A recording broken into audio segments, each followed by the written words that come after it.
ಗರ್ಭಿಣಿ ಲಕ್ಷಣಗಳು ಯಾವುವು? ಫಸ್ಟ್ ಮಂತ್ ಪ್ರೆಗ್ನೆನ್ಸಿ ಸಿಂಪ್ಟಮ್ಸ್ ಇನ್ ಕನ್ನಡದಲ್ಲಿ ಯಾವ ಥರ ಅಂದರೆ, ಮೊದಲ 4 ವಾರ ಹೇಗೆ ಲೆಕ್ಕ ಮಾಡಿ ತಿಳಿಯೋದು ಅಂತ ಕೂಡ ನೋಡೋಣ ಬನ್ನಿ. ಮೊದಲಿಗಿಂತ ಮೊದಲಿಗೆ ನಾವು ತಾಯಿ ಆಗ್ತಿದ್ದೀವಿ ಅಂದರೆ ಪ್ರತಿಯೊಂದು ಹೆಣ್ಣಿಗೂ ಈ ಒಂದು ಅನುಭವ ವಿಶೇಷ ಅಂತಲೇ ಹೇಳ್ಬೋದು. ಒಂದು ಜೀವ ಇನ್ನೊಂದು ನಮ್ಮ ಜೀವ ಒಳಗೆ ಬೆಳೀತಾ ಇದೆ ಅಂದರೆ ಅದಕ್ಕಿಂತ ಒಂದು ಮಿರಾಕಲ್ಲು, ಒಂದು ಖುಷಿ ಪಡುವಂಥ ವಿಷಯ ಅಂದರೆ ಇನ್ನೊಂದಿಲ್ಲ ಅಂತಲೂ ಹೇಳ್ಬೋದಲ್ವಾ. ಇದು ಹೇಗಪ್ಪ ನಾವು ಕ್ಯಾಲ್ಕುಲೇಟ್ ಮಾಡೋದು ಅಂದರೆ, ನಮ್ಮ ಲಾಸ್ಟ್ ಪೀರಿಯಡ್ ಮೇಲೆ ಇದು ಡಿಪೆಂಡ್ ಆಗಿರುತ್ತೆ. ರೆಗ್ಯುಲರ್ ಆಗಿ ಆಗೋರಿಗೆ ಲಾಸ್ಟ್ ಪೀರಿಯಡ್ ವೇಟ್ ಮೇಲೆ ಎಕ್ಸಾಕ್ಟಾಗಿ ಗೊತ್ತಾಗ್ಬಿಡುತ್ತೆ. ಒಂದು 2 to 3 ಡೇಸಲ್ಲಿ ಮಿಸ್ ಆದರೆ ಅವರ ಒಂದು ಸಿಂಪ್ಟಮ್ಸು ಕೂಡ ಗೊತ್ತಾಗುತ್ತೆ. ಯಾವ ಥರ ಆ ಒಂದು ಸಿಂಪ್ಟಮ್ಸು ಅಂದರೆ, ಮೊದಲನೇದಾಗಿ ನಮ್ಮ ಒಂದು ಎದೆಯ ಭಾಗ ಸುತ್ತಲೂ ಕೂಡ ಪೇನ್ ಇರುತ್ತೆ. ಹಾಗೆಯೇ ನಿಪ್ಪಲ್ಲೂ ಕೂಡ ತುಂಬ ಬ್ಲ್ಯಾಕೆಸ್ ಇರುತ್ತಲ್ಲ, ಆ ಪ್ಲೇಸು ಇನ್ನೂ ಜಾಸ್ತಿ ಬ್ಲ್ಯಾಕ್ ಆಗಿ ಕಾಣಿಸುತ್ತೆ. ಹಾಗೆ ನಿಪ್ಪಲ್ಸ್ ತುಂಬ ಪೇನ್ ಇರುತ್ತೆ.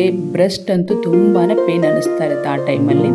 ಸೊ ಅದಾದಮೇಲೆ ಮಾರ್ನಿಂಗ್ ಸಿಕ್ನೆಸ್ ಇರುತ್ತೆ. ಹಾಗೆಯೇ ತುಂಬ ತಲೆನೋವು ಬರೋದು ಆ ಥರ ಆಗ್ತಾ ಇರುತ್ತೆ. ಸುಸ್ತು, ವಾಮಿಟ್ಟು, ಒಂಥರ ಗಿಡಿನೆಶ್ಶು ಆ ಥರ ಎಲ್ಲ ಆಗ್ತಾ ಇರುತ್ತೆ. ಸೊ ಆ ಥರ ಆಗ್ತಾಯಿದ್ರೆ ಪದೇ ಪದೇ ನಿದ್ದೆ ಮಾಡ್ತಾನೆ ಇರಬೇಕು ಅನ್ನೋ ಥರ ಫೀಲ್ ಬರ್ತಾ ಇರುತ್ತೆ. ಏನು ಕೆಲಸ ಮಾಡೋದಕ್ಕೂ ಇಷ್ಟ ಆಗೋದಿಲ್ಲ, ಮೂಡಿಯಾಗಿರಬೇಕು ಅಂತ ಅನಿಸ್ತಾ ಇರುತ್ತೆ. ಅವಾಗಲೂ ಕೆಲಸ ಮಾಡೋಕ್ಕೆ ಇಂಟ್ರೆಸ್ಟೇ ಇರೋದಿಲ್ಲ.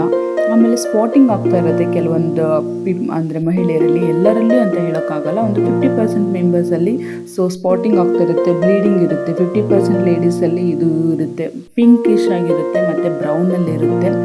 ಸೊ ಈ ಥರದ ಒಂದು ಲಕ್ಷಣಗಳು ನಿಮ್ಮ ಬಾಡಿಲಿ ಏನಾದರೂ ಕಾಣಿಸ್ತಾ ಇದ್ದರೆ ಮೊದಲ ಒಂದು ಪ್ರೆಗ್ನೆನ್ಸಿಯಲ್ಲಿ, ಅದು ಫಸ್ಟ್ ಮಂತಲ್ಲಿ, ಸೊ ಈ ಒಂದು ಸಿಂಪ್ಟಮ್ಸ್ ಇದ್ದರೆ ನೀವು ಖಂಡಿತವಾಗ್ಲೂ ಗರ್ಭಿಣಿ ಅಂತಲೇ ಲೆಕ್ಕ ಮಾಡ್ಬೋದು. ಅದಾದಮೇಲೆ ಹಾಗೆಯೇ ಈಗೆಲ್ಲ ಮೆಡಿಕಲ್ ಸಿಗ್ತಾ ಇರ್ತವೆ, UPT ಕಿಟ್ ಅಂದ್ಬಿಟ್ಟು. ಸೊ ಅದನ್ನು ತೊಗೊಂಬಂದ್ಬಿಟ್ಟು ಒಂದ್ಸರಿ ನಿಮ್ಮ ಯೂರಿನ್ ಟೆಸ್ಟ್ ಮಾಡ್ಕೊಳ್ಳಿ. ಸೊ ಅದರಲ್ಲಿ ಪಾಸಿಟಿವ್ ಬಂದರೆ ಖಂಡಿತವಾಗ್ಲೂ ನೀವು ಗರ್ಭಿಣಿ ಆಗಿದ್ದೀರಾ ಅಂತಲೇ ಅರ್ಥ. ಸೊ ಇದಾಗಿತ್ತು ಫ್ರೆಂಡ್ಸ್ ಇವತ್ತಿನ ಈ ಒಂದು ಸಿಂಪಲ್ಲಾಗಿ ಚಿಕ್ಕದಾದಂಥ ಮೊದಲ ಒಂದು ಪ್ರೆಗ್ನೆನ್ಸಿ ತಿಂಗಳ ಲಕ್ಷಣಗಳು ಯಾವ ಥರ ಅಂದ್ಬಿಟ್ಟು ನೋಡ್ಕೊಂಡು ಬಂದ್ರಲ್ವಾ. ಎಲ್ರಿಗೂ ಇಷ್ಟ ಆಯಿತು ಅಂತ ಭಾವಿಸ್ತೀನಿ. ನೋಡೋದಕ್ಕೆ ಪ್ರತಿಯೊಬ್ಬರು ಧನ್ಯವಾದ. ದಯವಿಟ್ಟು ಲೈಕ್ ಮಾಡಿ, ಸಬ್ಸ್ಕ್ರೈಬ್ ಮಾಡ್ಕೊಂಡು ನೋಡಿ ನನ್ನ ಚಾನಲನ್ನು. ಸೊ ಮುಂದಿನ ಒಂದು ಒಳ್ಳೊಳ್ಳೆ ಬ್ಲಾಗ್ ಒಂದಿಗೆ ನಿಮ್ಮ ಮುಂದೆ ಬರ್ತಾ ಇರ್ತೀನಿ. ಥ್ಯಾಂಕ್ ಯು ಸೋ ಮಚ್ ನೋಡೋದಕ್ಕೆ. ಬಾಯ್, ಟೇಕ್ ಕೇರ್.